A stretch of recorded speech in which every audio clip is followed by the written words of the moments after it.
تعالی نے شہادت کے بعد جو قوم کی ہمدردی میں دل کے اندر تمنا کی ہے، اللہ تبارک و تعالی نے اس کو بیان کیا ہے۔ دین جتنا بندے کے اندر زیادہ ہوتا ہے اتنا بندے کے اندر دوسرے کی ہمدردی اور خواہی زیادہ ہوتی ہے۔ یہ ایک پکا ٹھکا اصول ہے۔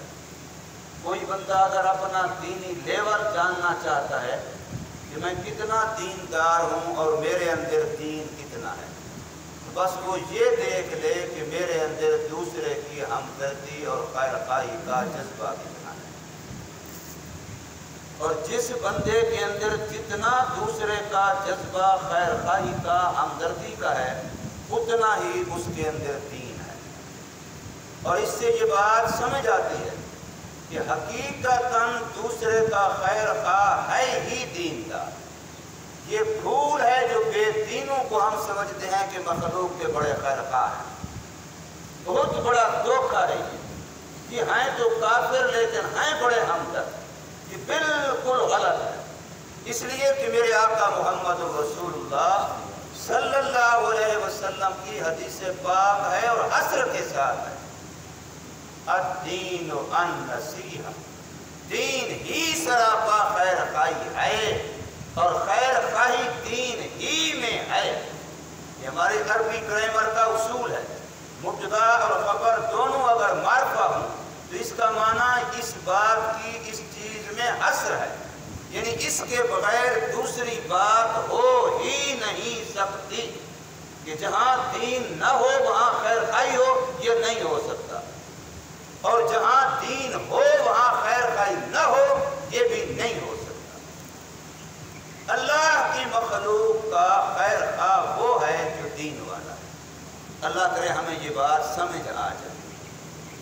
سارے انبیاء بیچارے نے بے لوث دعوت دی، بے لوث تبلیغ دی، بے لوث اپنے اخلاق عالیہ سے مخلوق کو نوازا، لیکن قوم نے ان کو پھر بھی مفاداتی سمجھا، اور آج تک یہی معاملہ جا رہا ہے۔ جتنا بے لوث دیندار ہو سکتا ہے اتنا کبھی وہ بندہ جس میں دین کی کمی ہے وہ بے لوث ہو ہی نہیں سکتا۔ یہ حضور صلی اللہ علیہ وسلم نے حصر کر دیا ہے، خیر خواہی نصیحت دین ہی میں ہے اور دین ہی خیر خواہی۔ اندازہ تو لگائے ایک انسان کو صرف یہ نہیں کہ انہوں نے قتل کیا۔ یہ حبیب نجار کا جو واقعہ میں نے اعتراض کیا تھا کہ یہ قرآن مجید کا وہ مقام ہے کہ قرآن نے ایک مردہ مسلمان کی تقریر نقل کی ہے کہ اس نے کیا بیان کیا ہے۔ ہر بندہ تقریر کرتا ہے، بیان کرتا ہے۔ ایک جو بندہ ہے بیمار ہے، بیماری کی حالت میں بھی، ایک شہید ہو گیا ہے، فوت ہو گیا ہے، اللہ کے ہاں پہنچ گیا ہے، اب اس نے ایک تقریر کی ہے، اب اس نے جو تقریر کی ہے اس تقریر کو قرآن نے یہاں نقل کیا۔ مرتے مرتے جو آخری جملہ اس کا تھا وہ تھا اللہم اہد قومی، اے اللہ میری قوم کو ہدایت۔ اس سے بڑا خیر خواہ کون ہو سکتا ہے؟ اور جس کو صرف شہید نہیں کیا، قتل نہیں کیا، ظالمانہ انداز سے کیا، بہیمانہ انداز سے کیا۔ حدیثوں میں اس کا جو نقل کیا گیا ہے، نمبر 1 پتھر مار مار کے اسے مار دیا، نمبر 2 آگ میں اسے جلا دیا، اور نمبر 3 اس کا گلا گھونٹ کے اس کو مار دیا، پھر اس کو اتنا اوپر لگاڑا کہ اس کے جسم کے ٹکڑے ٹکڑے ہو گئے اور یوں قوم اس کی بے حرمتی کرتی رہی، میت۔ یہ حدیث پاک میں ہے۔ لیکن اس بندے کو جس وقت ادھر سے روح نکلی ادھر آرڈر ہوا وہ جنت تیرے انتظار میں، ادھر روح نکلی ادھر آرڈر ہوا ادخل الجنہ، یہ جنت تیرے انتظار میں ہے، جنت میں داخل ہو جا۔ جنت میں داخل ہوتے ہوتے ہی اس بندے نے اس قوم کے لیے جو اس کے صرف قاتل نہیں، اس انداز کے قاتل ہیں جو اخلاقیات کے حدود بھی پھیلاتے ہیں، انہوں نے کوئی اخلاقیات کی حد بھی باقی نہیں چھوڑی، لیکن ہمدردی دل میں قوم کی اتنا ہے کہ میرے ساتھ جو کیا سو کیا، لیکن ان کی آخرت بن جائے۔ کاش کہ میری قوم کو پتہ چل جاتا کہ میرے رب نے مجھے بخش دیا ہے، میری قوم کو پتہ جاتا کہ میرے رب نے میرا اکرام کیا ہے، تو اس میری بخشش کو دیکھ کے، اس میرے اکرام کو دیکھ کے وہ بھی بخشش والے بن جاتے، وہ بھی اکرام والے بن جاتے۔ جیسے مجھے اللہ نے مغفور بنایا وہ مغفور ہو جاتے، جیسے اللہ نے مجھے مکرم بنایا وہ بھی مکرم ہو جاتے۔ یہ اس بندے کے دل کی تمنا ہے۔ شہید ہونے کے بعد بھی اس بندے کے دل کی تمنا اس قوم کے بارے میں جنہوں نے اپنے ہاتھوں سے شہید کیا، ظالمانہ انداز سے شہید کیا، اس سے بڑی خیر خواہی، اس سے بڑی ہمدردی یا کوئی تصور میں لا سکتا ہے؟ تو فرمایا اس بندے نے کہا، قیلا، اللہ کی طرف سے اس کی روح نکلتے اسے کہا گیا، ادخل الجنہ، جنت میں داخل ہو جا۔ اب جنت اسے مل گئی۔ جنت ملنے کے بعد تو بندہ اپنوں کو بھی بھول جانا چاہیے۔ یہاں تو دنیا میں 4 ٹکے ملتے ہیں، تھوڑا سا بڑا عہدہ ملتا ہے، تھوڑا سا کوئی اور اعزاز مل جاتا ہے تو بندہ اپنوں کو بھول جاتا ہے۔ محلے والے کہہ رہے ہوتے ہیں کہ اب وہ ہمیں نہیں جانتا، اب اس کو دولت کا نشہ چڑھ گیا ہے، اب اس کو عہدے کا نشہ چڑھ گیا ہے۔ اور جس کو جنت مل جائے، جس کو جنت جیسا مقام مل جائے، بلندی مل جائے، اللہ کی رضا مل جائے، اللہ کے دیدار کی جگہ مل جائے، لیکن اس کے باوجود بھی اپنی قوم کو نہ بھولے، پھر بھی اس کی نگاہ کھڑی ہے تو اپنی اس دکھی قوم پہ کھڑی ہے جو بیچارے ہدایت سے محروم ہیں، جو ایمان اور کلمے سے محروم ہیں۔ تو فرمایا، قالا، کہا اس بندے نے جنت میں داخل ہوتے ہی، یا لیت قومی یعلمون، اے کاش کوئی ایسا سبیل ہوتا کہ میری قوم کو آج پتہ چل جاتا۔ کس چیز کا پتہ چلتا؟ بما غفر لی، اس چیز کا جو مجھے میرے اللہ نے بخش دیا ہے۔ مجھے میرے اللہ نے یہ بخش دینا، گناہوں کا معاف ہو جانا کوئی تھوڑی نعمت نہیں ہے، بہت بڑی نعمت ہے، بہت بڑی نعمت ہے۔ اس لیے وہاں بھی اس کو یہ خیر نظر آ رہی ہے اور اس خیر کا وہ قوم کے لیے متمنی ہے، تمنا کر رہا ہے۔ فرمایا، بما غفر لی ربی، اس چیز کا میری قوم کو پتہ چل جاتا کہ میرے پروردگار نے مجھے بخش دیا، اور دوسری بات، وجعلنی من المکرمین، اور مجھے ان لوگوں میں سے بنا دیا جن کا اکرام وہاں بھی ہوتا ہے۔ دنیا میں تو جھوٹوں کے اکرام بھی ہوتے ہیں، منافقانہ طور پر اوپر سے بھی اکرام ہوتے ہیں کہ کسی سے کوئی کام پھنسا ہوا ہے، چلو اس کی اور مدد کر لو، اگرچہ پشت کے پیچھے وہ پونٹ کر رہے ہوتے ہیں، لانتیں بھیج رہے ہوتے ہیں، لیکن سامنے وہ بھی اکرام کر رہے ہوتے ہیں، لیکن حقیقی اکرام تو وہ ہے، حقیقی اعزاز تو وہ ہے۔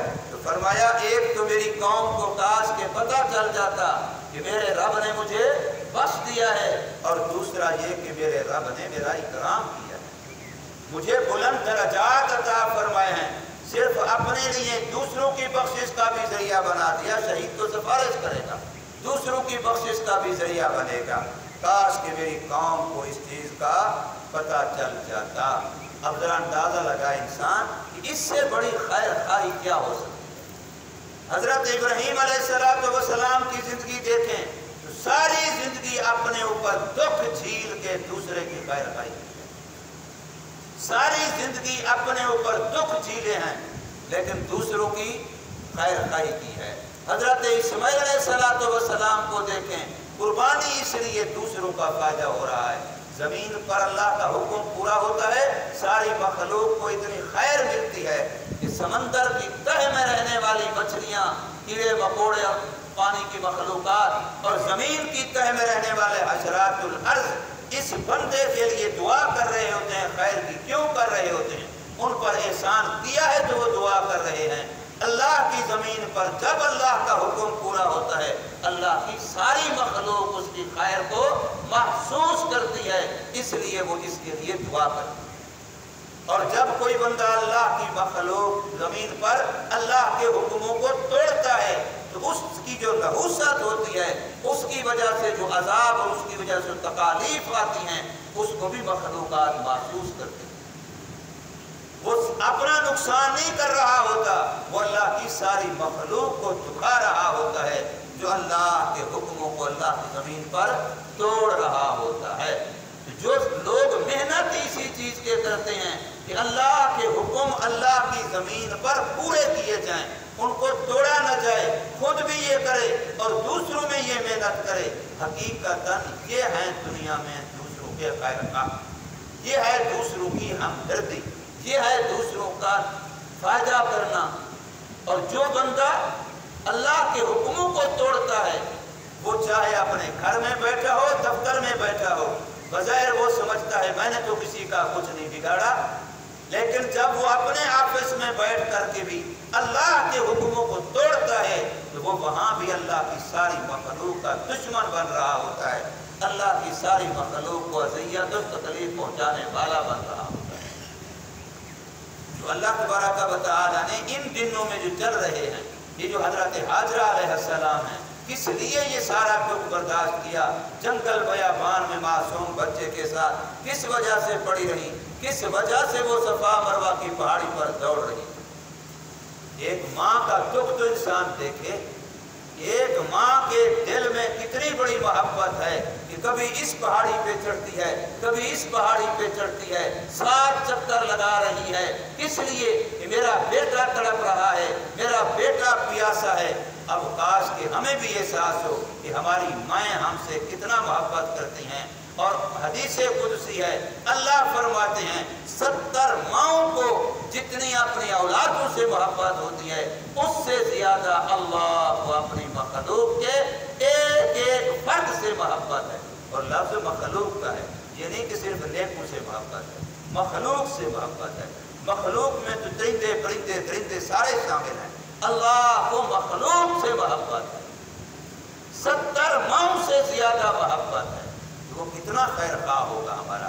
اس لیے اس نے جو ہمیں احکامات دیے ہیں، اس نے جو ہمیں شریعت دی ہے، اسی میں ہی ہماری خیر خواہی ہے، اسی کو اپنانے میں، اسی کو سیکھنے میں، اسی کو سکھانے میں، اسی کو جاننے میں، اسی کو جنوانے میں ہماری خیر خواہی ہے۔ اللہ تبارک و تعالی ہمیں سمجھ نصیب فرمائے، عمل کی توفیق۔ آج 8 ذوالحجہ ہے، کل کو 9 ذوالحجہ ہوگی، کل صبح کی نماز سے تکبیر تشریق شروع ہوگی۔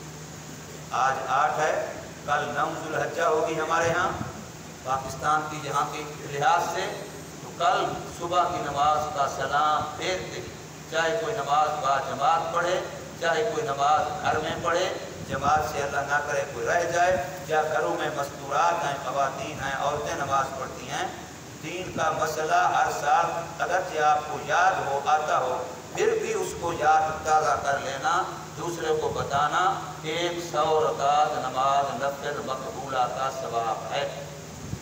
اللہ اکبر، اللہ اکبر، لا الہ الا اللہ، اللہ اکبر، اللہ اکبر وللہ الحمد۔ یہ تکبیر تشریق ایک دفعہ ہر نماز، فرض نماز کے بعد، فرض نماز آپ جہاں کہیں پڑھیں، جس حال میں پڑھیں، مرد پڑھے عورت پڑھے، مرد اتنی آواز سے کہے کہ اگر میرے قریب کوئی ہوتا تو سن لیتا، چاہے آپ اکیلے نماز پڑھ رہے ہیں لیکن اتنی آواز سے تکبیر تشریق پڑھیں کہ اگر آپ کے قریب کوئی ہوتا تو سن لیتا۔